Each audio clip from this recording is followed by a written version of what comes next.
Have you thought about meditating and you're not sure where to begin? Well, this week on Motivation and Confidence, we have a motivation and meditation coach, Kalpana Kanthan. Stay tuned.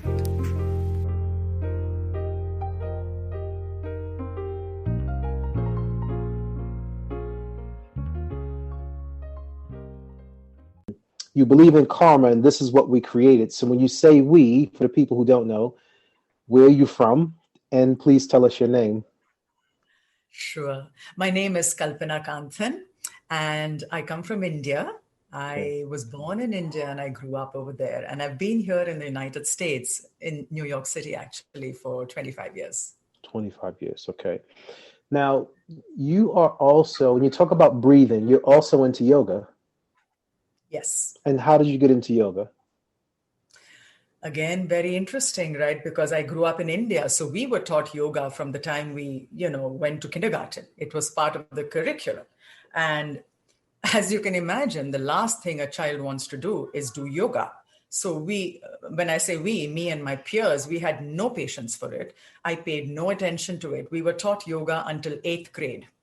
So it was part of the school curriculum. So we all did the yoga and we thought it was the most, embarrassing gauche thing. Like, who wanted to do yoga? We wanted to be dancing to Michael Jackson or whatever, right? So I did not pay much attention to it. Right. And there it was, being offered to me from the time I was 4 or 5.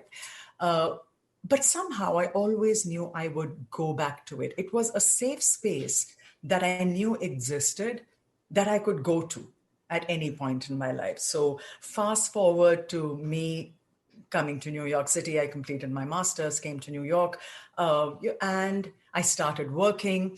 And long story short, I think life has these periods of challenges. And there came a period of challenge where I just felt I was completely out of touch with my center, that somehow I was hovering all around my core, but without holding on to my core and deriving stability and strength from it. You know that feeling when you feel you're all over the place? And yes. It's almost like, I liken it to a spiritual crisis.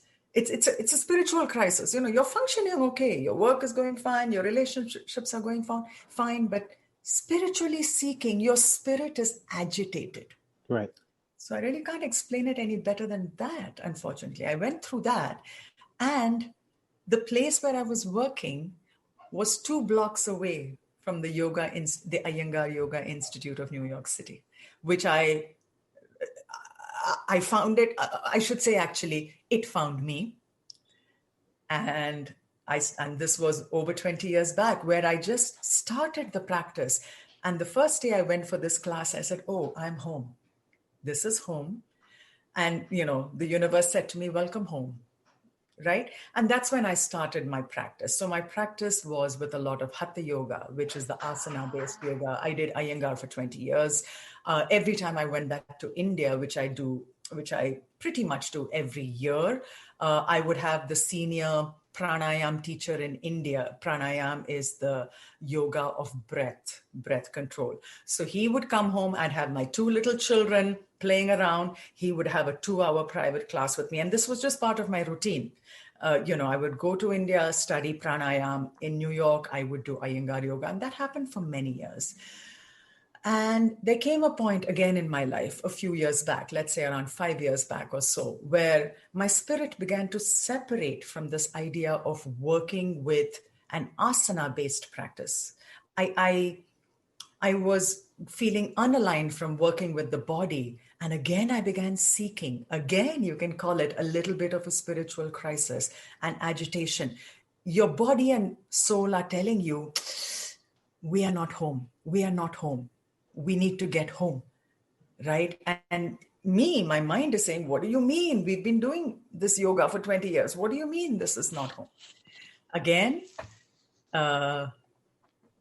because the universe always has a plan, this form of breath-based yoga in New York City found me. Now, remember, I used to do that only in India. I did not know it was possible to do it here in New York City. The studio found me. I went for that class. We did 90 minutes of focused breath and spiritual work. And again, I said, I am home. I just knew it. And that's when I intensified the practice, working with the subtle body, working with the energetic body. Because what we don't realize perhaps is that the flesh and the blood and the sinew and the bones, this is our gross body. This is our, the outward body that is the vessel for our life force and for our soul. And it is the soul that we are nourishing, and it's the spirit inside that we need to work with. And you use the body to work with that. And the one thing that ties together the mind, body, and spirit is your breath. It is the one thing that happens when you are unconscious, when you are conscious. And it is the one thing that happens unconsciously that you have full conscious control over. Unlike digestion, right? I mean, think about digestion. You can't control how your body digests food. You can't control a lot of things that are parasympathetic about your body that happen when you are not conscious of them. The only activity that has a conscious and unconscious side to it, where you can control it, is the breath. And when we say the breath, more than anything, it is the exhale. How do you control the exhale? And I have so much to talk about the breath, but yeah, maybe I'm going on and on. No. You've already mentioned 3 different types of yoga, and I'd like for you to briefly mention the difference between the 3 of them that you mentioned. And forgive me because I can't say the names of all 3. No worries at all. So the first form of yoga I mentioned was Iyengar Yoga, Iyengar. Created by this wonderful guru called BKS Ayangar, who lived in South India. He joined the universe. He passed, I think, around 7 or 8, maybe 10 years back. So his form of yoga, which is so rooted in the ancient texts, has a lot to do with precision, alignment, and this very clear connection between your body and its place in space, how you ground, how you move. So every asana, and asana is the Sanskrit word for exercise, posture, right? Okay. Every posture is deeply grounded with stability, alignment, with a focus on precision, and with a full embracing of each body's needs, constraints, and strengths. So the way I do tree pose can, should, and will be different from the way you do tree pose, because your tree pose will be imbued with the spiritual tree energy you carry in you that you will show in the pose. But more than that, your alignment, how your hips are. Does your left hip have the same strength of the right? Does your right knee cause you problems? Are your arches collapsed? How does your spine work? Where does your spine slant? All these things are unique to each of us. So the kind of yoga we do in Ayangar is very deeply rooted in a personal sense of alignment, posture, and precision. It's beautiful. And you spend a lot of time on each pose, which could be why a lot of people, choose a more flowing type of yoga. But the beauty with Ayangar is if you're doing it right, you will not injure yourself, because you are going within your body to understand how to embody that pose in this being. You said you will not enjoy yourself? No, I'm sorry, did I say not? No, that you will enjoy. Okay. I'm so sorry. Maybe I should repeat. No, that you will enjoy embodying that pose for this moment in time where you are, and you have to have integrity. Today, if my ankle is hurting, I may use a block to do triangle pose, even if I've been doing it without a block all these days. I cannot let my ego come in the way. I have to have integrity and honesty and truth about how my body is functioning today. So that's the beauty of Iyengar. And I loved it for those reasons. Pranayama is an integral part of any sort of yoga. See, ultimately, yoga in Sanskrit means union. And it is the union of breath with the body. That is all any form of yoga comes down to. And the breath is symbolic of your spirit, right? So pranayama is the science of working purely with your breath. You work with the inhale, you work with the holding of the breath, you work with the exhale, and you work with the holding out of the breath. Mm-hmm. And think of the emotions. There's a sense of panic when you have breathed out and you haven't yet breathed in. I mean, try it. Your body will start going into panic mode. Your body will start telling you, oh my God, this is bad. This is bad. We could die. Something bad could happen. Yeah. But what your mind and your soul tell your body is, I got this. We are counting. There is an inhale ready to come to us when we are ready. Hang in there for me. And this very act of timing your breath and consciously economizing the exhale to make it longer, powerizing the inhale to make it deeper. All of this directly works on your parasympathetic nervous system. It directly works on your nerves. And most of the time, anxiety, stress, not being able to sleep, all this has to do with our nervous system being in a state of fight or flight, faint or freeze, right? The very primitive brain that we have, right? Because anytime right now I'm so safe, my voice is low, my breathing is calm, I have this sense of peace and safety. But if I was to hear a sudden loud noise, immediately my nervous system will propel into fight or flight because it needs to save Kalpana's life. Yes. Kalpana could be in danger, right? Mm-hmm. Immediately my heart rate goes up, becomes faster. Mm-hmm. Immediately my inhales and exhales become shallower, quicker, because God knows, I may need to start running. We are now on high alert, right? Right. So think about it. In this day and age, we are in this state of constant high-level anxiety, right? The baseline for our anxiety has been dialed up. Mm-hmm. So we are starting off on a pretty high level. As we proceed through the day, various circumstances push up that level. Your brain, which is already operating borderline, goes into fight or flight, stays up there at fight or flight, doesn't really come down. And then I say, I can't sleep at night. My mind is going round and round. I'm worrying about this. I'm worrying about that. The children, my job, the pandemic. Of course you're worrying. Yep. Things are worrisome. But what can we do to allow your nervous system to acknowledge that the worries exist, but to choose how to engage with those worries, which is, I shall engage with you in the morning. Right now, we need to rest. Right? And the only way, I shouldn't say the only way, speaking about pranayama, the way to do that, one of the ways to do that is by working on your breath. You extend your exhale. You firstly start becoming conscious of your breath. The very act of just taking a deep inhale with your eyes closed. Do it with me. Close your eyes. All the noises that are around you are part of your circumstance. They have a right to exist. Take a deep inhale, expanding your navel point, expanding your abdomen. Inhale even more, knowing that your capacity for an inhale is infinite. And now purse your lips and whistle out the exhale. Long and slow whistling.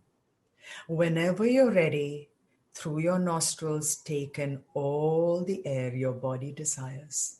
Take it into your belly, into the front of the chest, into the back of the chest, back of the belly. Fill up your vessel. And now, whistle out the exhale with calmness and gratitude. Hear the sound of the wind blowing through the trees. Last time now. Inhale into the lower belly. Inhale into the front of the chest. Balance it with your back body. Inhale into the back of the chest. Inhale into the back of the navel. Now inhale into the sides. Pour your inhale in. Smile. Whistle out your exhale, slowly pulling that navel towards your spine. Take all the time you need. You are safe. You are present. You are exactly where you need to be. And if you did this for even 2 more minutes, imagine how your heart rate calms down. Your blood begins to flow at a more restful pace with the right pressure. The higher pressure goes down, and your nervous system gets the signal, we are safe. We can let go now. Now we can rest. We can be calm. And that's the feedback loop that happens with a breath-based practice. What we just did a small demo for was for relaxing the body and mind. We could do the same thing to energize the body at a time when you are feeling sluggish and dull and low. You start doing quick, strong inhales and exhales, pumping your navel, getting the furnace of your body to start working. And you feel that warmth and that strength activate up and enliven you. And any of these breaths, you do them for 3 minutes, you've changed your mental state.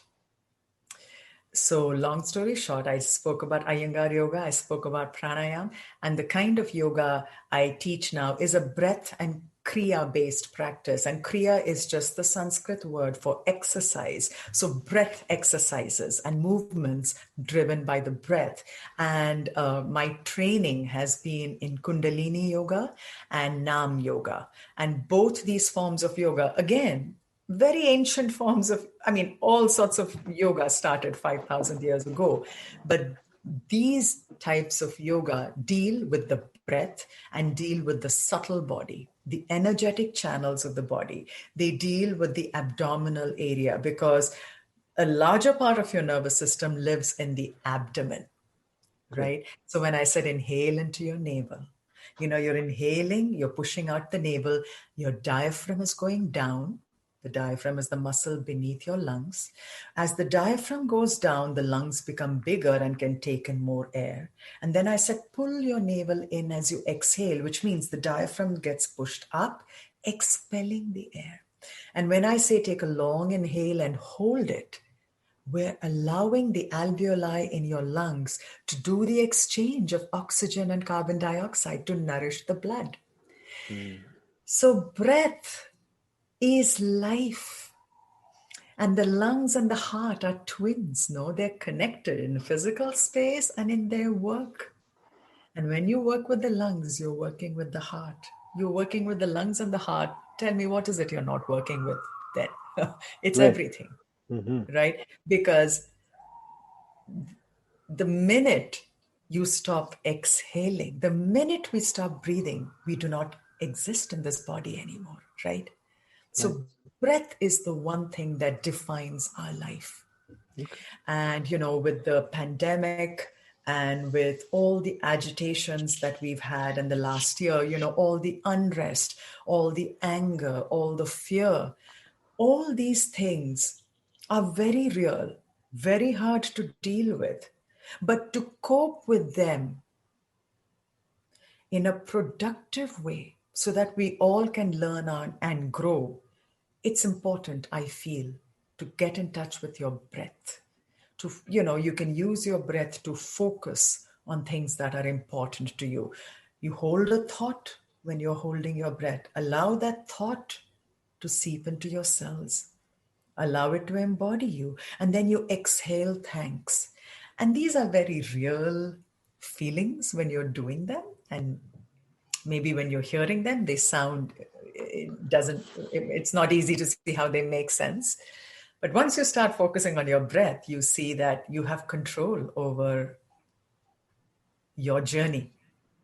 So, what have you learned about yourself since you've been working remote or not around as many people as what you were previously?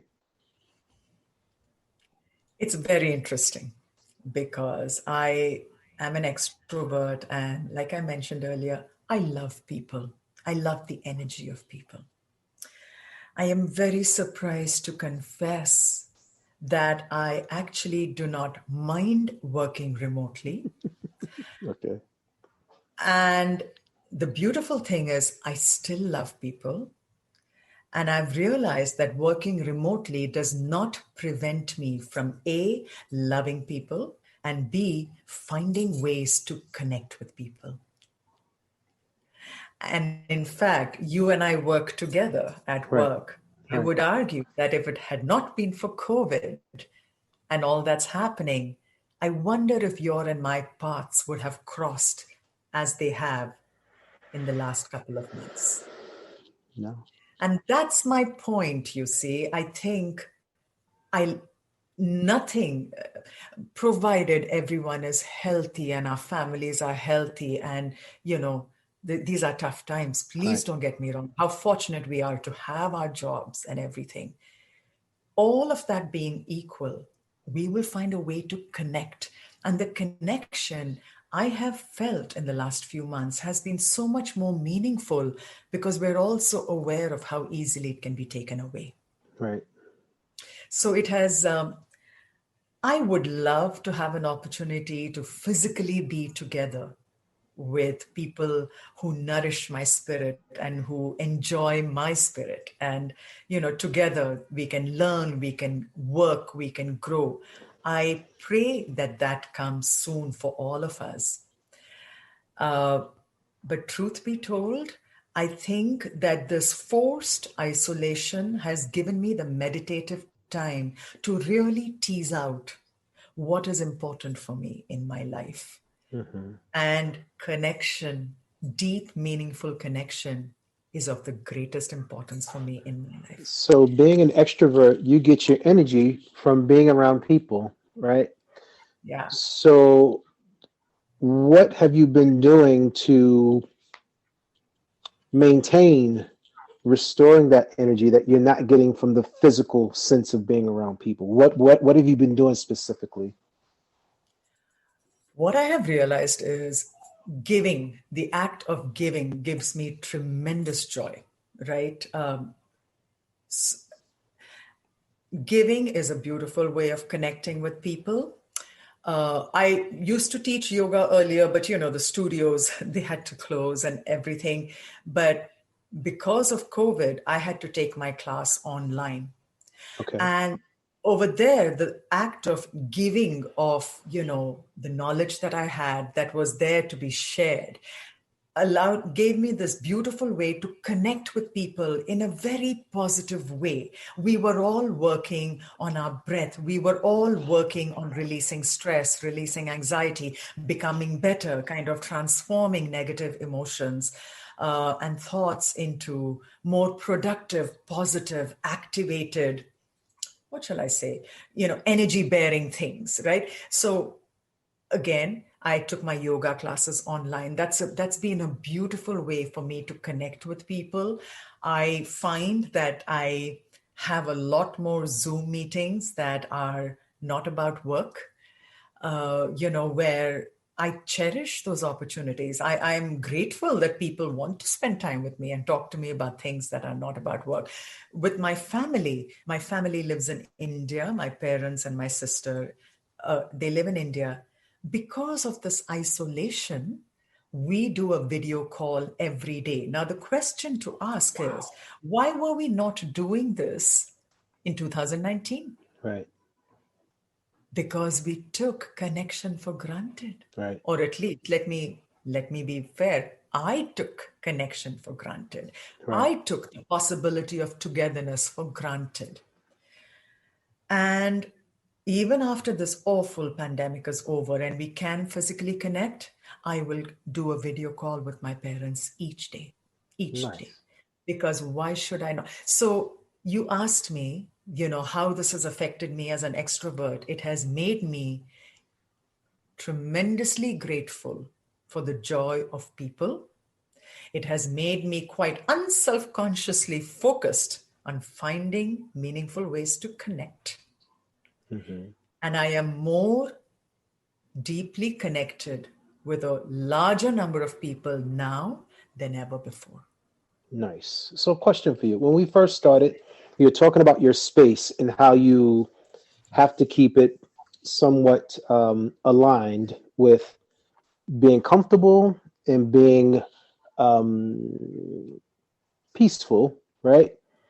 What would you recommend? Because I'm just looking at the position of your plants and the stones and everything. What would you recommend for people to do to enhance and bring good energy into their space? Thomas, I did not realize this in life, but it came to me when I read something at some point that the three transcendental values are truth, love, and beauty, right? Truth, love, and beauty. They transcend all spiritual traditions. They are the three transcendental values. And beauty is very important for my soul. And I use the word beauty in the purest sense. The petals of a flower, Yes. a smile that reaches a person's eyes, the laugh of a child, to see a bird flying, to observe color, to see how light plays with textures. The point I'm making is, let's never be self-conscious about our soul's thirst for beauty, because that is a very deep truth about human consciousness. Which leads me to the next point, which is, I believe, as existing beings, we embody beauty, each one of us. All we have to do is acknowledge it and embrace it. And once I acknowledge the divinity that resides within me, simply because I have a soul, the divinity that exists within you, the divinity that exists within every conscious being that I'm aware or unaware of. Once you acknowledge that, then you're able to see, experience, and manifest beauty in the purest form. So you said these kind words about my space. All I did was say to myself, if I'm going to spend time with people that I'm making meaningful connections with people who matter to me in the Zoom square, I owe it to them and to me to make this evoke a feeling of beauty. Right. And it's not a question of applying makeup. It's not a question of beautifying anything, Right. but it's the question of making space to embrace beauty. And what do I have behind me? I have two plants. Plants are beauty because plants are energy in the purest sense. Working with breath, for us, we like to stand out in the grass where your feet are on Mother Earth, feeling the grass, grounded in her energy, pulling up the energy from her, and then offering that energy with your exhale back to the universe. And you are a part of that cycle. So green, the life force that lives within plants is a tangible thing. And they make me feel alive. Even when I feel dull or, irritated or sad or angry. And it happens so often to Right. me. I look at the Zoom square, I look at those plants, and I have to smile a little bit. And there again, that's a yogic instruction. We keep saying smile. Because if you smile, your brain says, oh, we're happy. Oh, so sorry. We didn't realize we were happy. You mean we're happy? Great. We're happy now, aren't we? So it's a feedback loop. So the plants really manifest a life force. I have color behind me. I am a lover of color. That's who I am. And if someone is a lover of neutrals, then maybe you just want to surround yourself with neutral tones that create a sense of calm and alignment for you. For me, if I'm in the absence of color, I feel agitated. So I need this to calm me.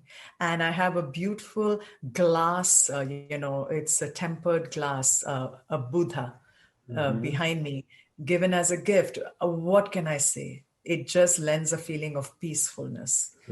And None of these things was bought.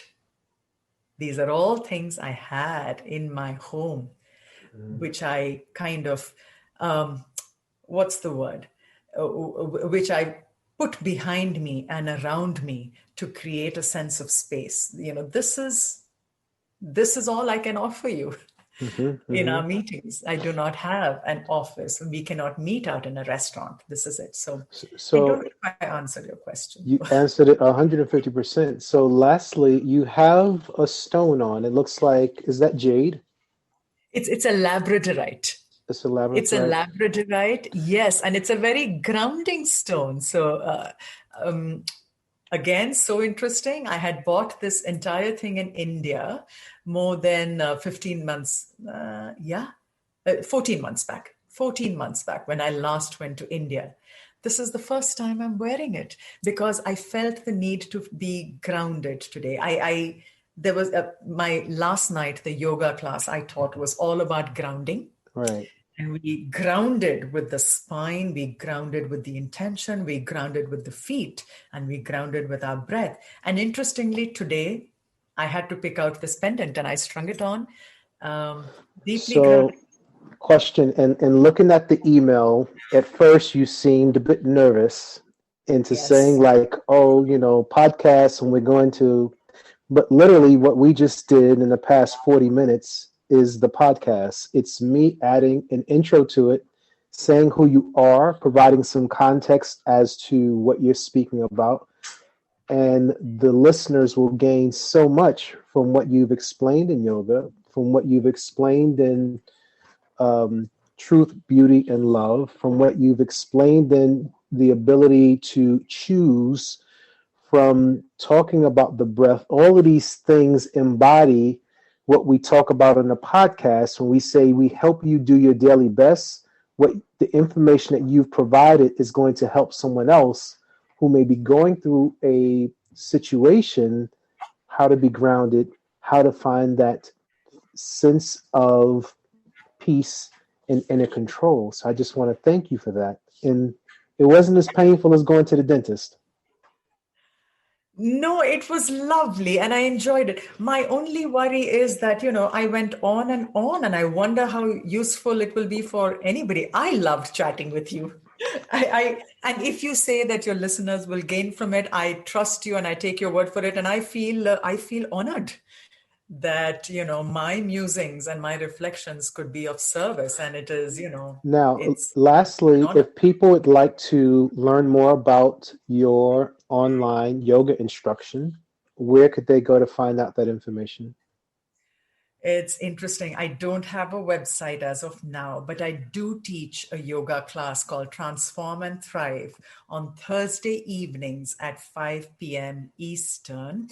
And it's a 75-minute class. And I do have a little flyer in it, which I'm happy to share with you. But please do. Yeah, it's 75 minutes and we're all on this journey together. To really tap into that source of power that lives within us. And, Tom, I just want to say this one last thing. Everybody is seeking happiness, pursuing happiness, seeking a safe space. And what I have experienced is working with my breath. The safe space that I seek lives within me. I just need to go there. And the easiest way for me to get to my safe space is to work with my breath. So I just want to offer that out. A lot of times in our life, we believe we have to go outward. We have to relentlessly chase a goal. We have to fiercely pursue an ideal. Happiness is fleeting. Run behind it. No, happiness is an infinite treasure trove that lives inside of you. All we have to do is go within and, float in that lake of happiness. Sounds good. Before we go, can we do just a 1-minute exercise that we can encourage the people who say, I can't do yoga, I can't sit still, it's too much for me. Can we just show them some basic techniques that they can possibly do right now, just to introduce them to the actual practice? Sure. Why don't we do a breath-based exercise? Okay. What do you think? Yes. I'm trying to think. We can do a little bit of movement. Do you think we can do a little bit of movement with the hands, with the Yep. arms? Absolutely. Yeah. Okay. And how would you feel if I asked you to pump your navel? Let's do some navel pumping, shall we? Okay. Okay. So let's start. Let's do a quick breathing exercise. This is to energize and then to calm you. So just sit very comfortably wherever you are. Feel your sit bones nicely grounded on whatever surface you're on. Your arms are relaxed, your shoulders are softened down. Your chin is a little bit in to lengthen your cervical spine. With your palms gently resting on your legs, take a deep inhale into your navel. Inhale. Puff the navel out. Inhale now into the front of the chest. Inhale into the back of the chest. Inhale into the back of the navel. Pour the inhale now into both sides. Smile. Hold the breath.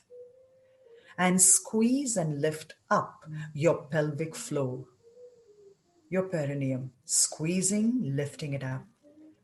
You're closing all the exit points for the life force. Hold the breath. Smile. You can do this. And now exhale through your nostrils, pulling your navel in. One more time to activate the first chakra. Take a deep inhale into your navel, puff it out. Inhale now into the front of the chest, make it grow, make your heart open. Inhale into the back of your chest, open the back of your heart. Inhale into the back of your navel, send the air down to your tailbone. Now pour your inhale into your two sides and all three dimensions. Hold the breath, smile, pull up your pelvic floor, squeeze it, pull it up. No leakage of this life force. Hold it in, hold your space. You got this. 5, 4, 3, 2, 1. Exhale through your nostrils or your lips. You choose. And now, keeping your eyes closed, bring your right palm onto your navel area. That's your lower belly. Bring your left palm over it. Take an inhale, puff the belly out. Take a strong exhale, pull the navel in. Inhaling, belly out. Exhaling, belly in. Out, in. Out, in. Use only the nostrils. Inhale, navel out. Exhale, navel in. Now I'll change the rhythm. Inhale, exhale. Inhale, exhale. Inhale, pump the navel in. Navel out, navel in. Navel out, navel in. Navel out, navel in. Inhale, exhale. Inhale, exhale. You're activating your power center. If you are pregnant or in your monthly cycle, just do long, deep breathing. But for a few more seconds, if not, continue inhaling and exhaling. Navel out, navel in, out, in. Inhale, exhale. Navel out, navel in, out, in. 10, 9. Inhale, exhale, inhale, exhale, inhale. Pull the navel in, out, in. 5, 4, 3, 2, and 1. Exhale, pull the navel in. Pull it in some more. Exhale even more completely. Squeeze out any stale air. Pull that navel in, pushing the diaphragm up. Hold, hold, hold, hold. I know. I'm right here with you. Now inhale into your lower belly. Let it expand. Inhale into the front of your chest. Be generous, be greedy. Inhale into the back body. Inhale now into the side body. Inhale in all 4 directions and all 3 dimensions. Inhale one last time simply because you can. Top it off for me. One last inhale. Hold. Squeeze your pelvic floor. Pull it up. Holding your space. Holding the expansion. Smile. Exhale through lips or the nose. For the last time now, take a deep inhale into the entire front body. Inhale into the back body. Inhale into the side body. Inhale up and down. Hold the breath. Squeeze your perineum. Pull it up. Smile as you hold your space, as you hold your intention, as you hold your power. And only when you are ready, offer this power out to the world through your exhale. Don't let it dissipate. Offer it consciously. May love, peace, and light guide you and yours today and each day. So be it. So it is. It is done. Open your eyes whenever you are ready.